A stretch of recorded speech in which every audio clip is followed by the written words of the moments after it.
Welcome to the Great Man Within podcast. Every episode designed to help you discover and live the great man within you. I'm recording this episode on Monday evening, March 23rd, and this date is special for me because 4 years ago on this day, I was beginning day one of the 10-day silent meditation that forever altered my life.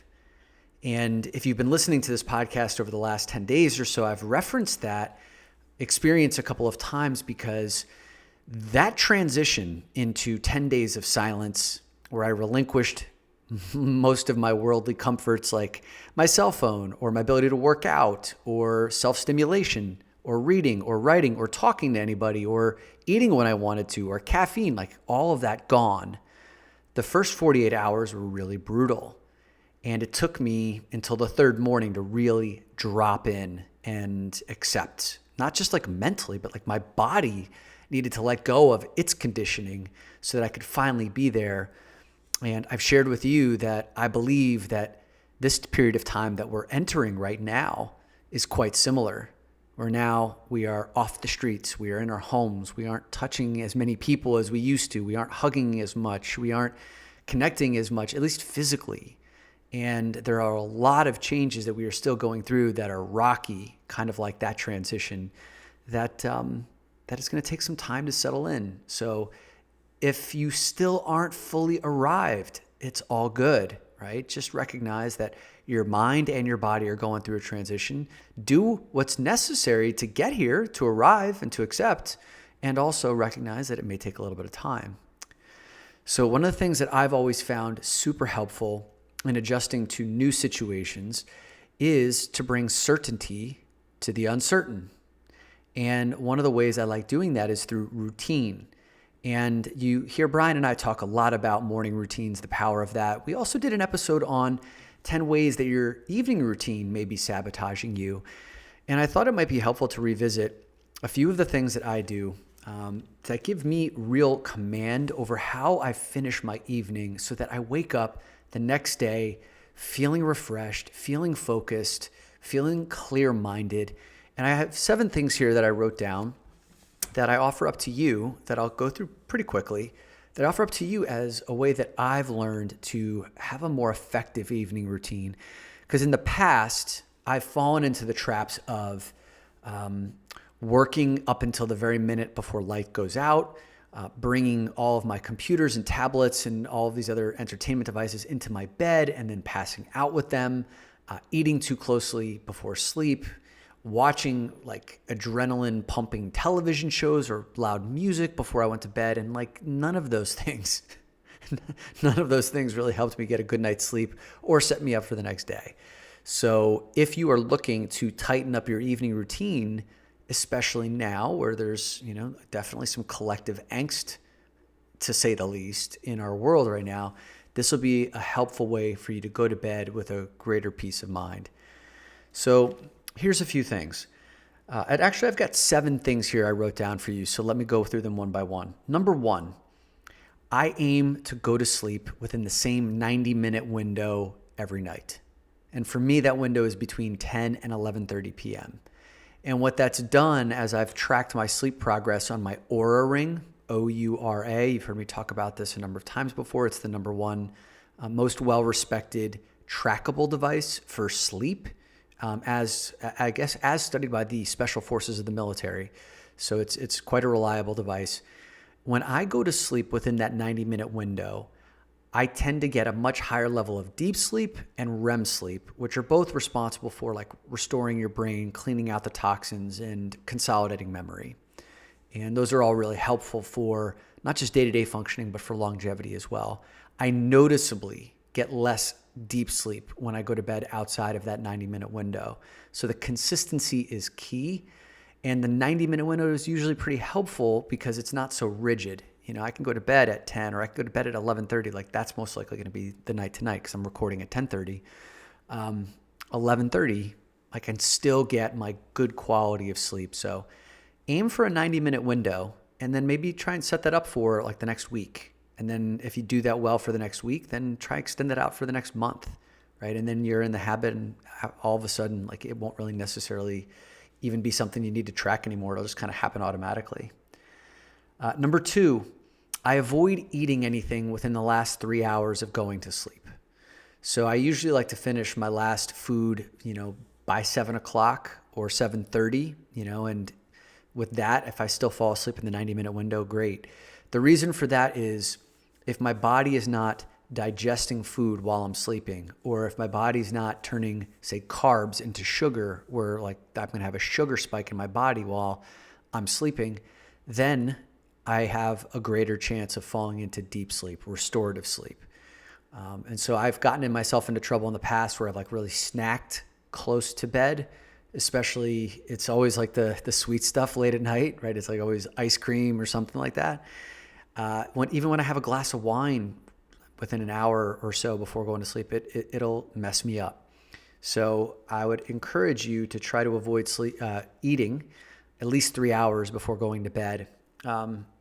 At least 2 hours before going to bed, but I found 3 has been like my sweet spot. And again, I've measured this on the quality of my sleep on my Oura Ring. Number 3, set up tomorrow's top priorities. And typically I write down 1 to 3 things. It's typically 1, but at most 3 things that I need to get done before noon tomorrow to make it a win. And those things get worked on before I jump into emails or really anything else. Like they're just the most important things that have to get done for the day to be a win. And I write them down. I put them on my kitchen counter. So when I wake up in the morning, it's amazing how much I forget between like the night and the next morning. So I need to see this list. When I wake up, I see that first thing, and then I make sure I get at it. I get after that before anything else gets in my way. And when I win the day, enough times I can win the week. Win the week enough times, you win the month. Win the year. You see how this thing goes.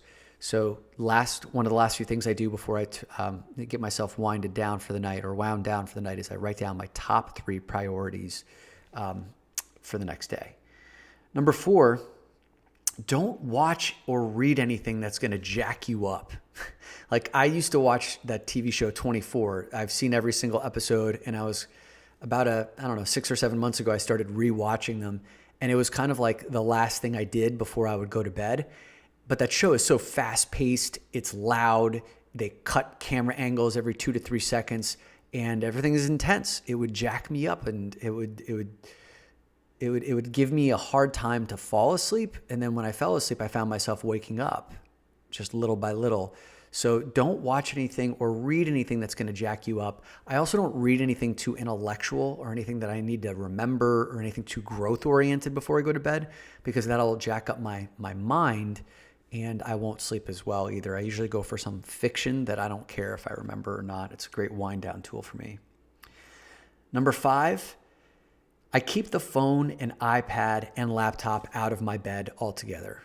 And I would encourage you to do the same. Like, there's something about creating environmental situations where there's a sacredness to that space.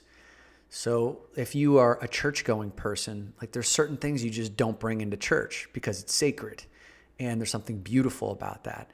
Well, I kind of keep my bed that same way. Like when I go to my bed, it's time to sleep or maybe to read some fiction before I turn out the lights. As soon as you start bringing the work into the bedroom, then it's kind of like there's no domain where your work doesn't come with you or your cell phone doesn't come with you. And when you're lying in bed like that with your iPad or your cell phone, so much time can get wasted on the scroll because you're tired. And it's actually like, it seems like more work to turn it off and to turn off the light than it is to keep scrolling. So you just waste time and you screw up your sleep, and over time it's no good for anybody. So I would encourage you for the next week or so to test it out. Like don't bring your phone, your laptop, or your iPad into your bed. Number 6, I shut down my news and my phone within like the last 30 to 60 minutes before I go to sleep. So I don't read any new news, especially in this environment right now, within the last 30 to 60 minutes before I go to bed. That way I can just let the day go. I don't have to read another thing about the coronavirus or how it's affecting more and more people in New York City and New York State every single day, or what the next lockdown is going to be. I can let that clear. And I'll tell you what number 7 is here in a minute, because like there's something I put in its place. But I let that clear, and then I can settle in for the remainder of the evening. And also putting my phone away doesn't expose me to blue light, right? And actually, I do wear these blue blocker glasses that a lot of my friends make fun of me for. They're called the Swannies, the Swanwicks.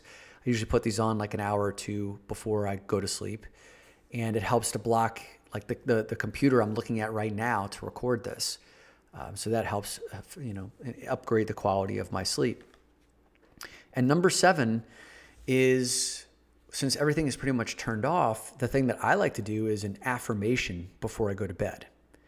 And sometimes it's multiple affirmations around what I'm creating in my life. It could be, in 5 years from now, or today is September 6th, 2024, and I have helped 10 million men get on the path of doing inner work on themselves. They become better leaders, better fathers, better men, better community organizers. Like, we have created a tectonic shift in humanity as a result. And I will say that to myself every single night before I go to bed, along with some other things, because it helps me to get really intentional around what I'm doing here, what I'm creating in this world. I do that again in the morning most days too. So the bookends of my day are always kind of reconnecting to the most important reasons why I'm here. Those are anti-drift devices.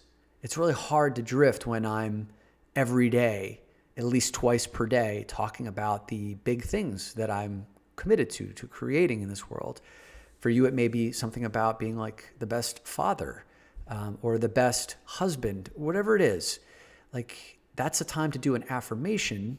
You're the one speaking it into existence versus consuming another outside thing. So there you have it. That's the evening routine, some of the best practices that I've had. And I'm constantly, adding and tweaking, because one size doesn't really fit all for me ever for a long enough period of time.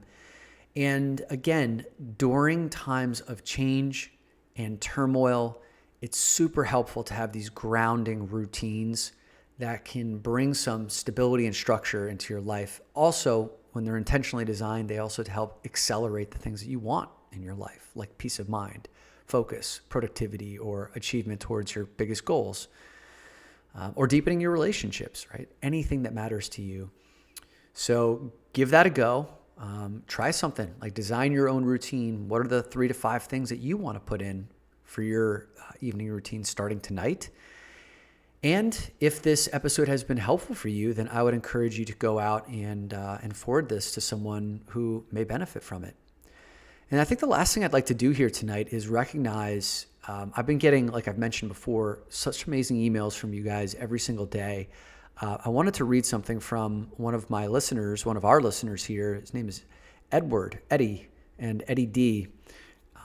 He said, "Dominic, I just wanted to let you know that I discovered your podcast a few weeks ago, and it has literally been a life changer for me.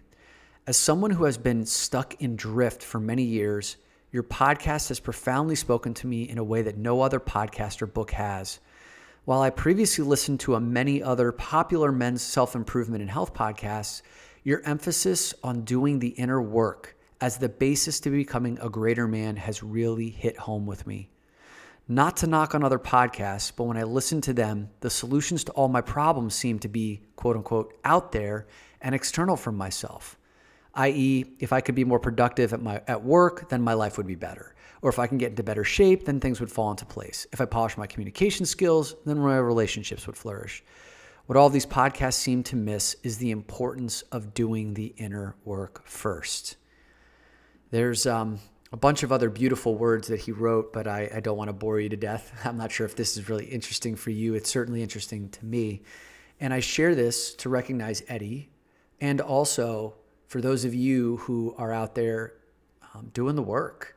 And if you've ever been compelled to reach out and to write and share with us what is changing in your life, just know that Brian and I read all of these things. I actually called him on Saturday morning when I got Eddie's email, and I read it directly to Brian because it was so beautiful. And there's so many other points in here that really touched us. So now is the time to reach out. doinnerwork.com or Dominic@DominicQ.com goes directly to me. And in the meantime, have an amazing day discovering and living the great man within you. And tune in again tomorrow for another one of these daily podcasts.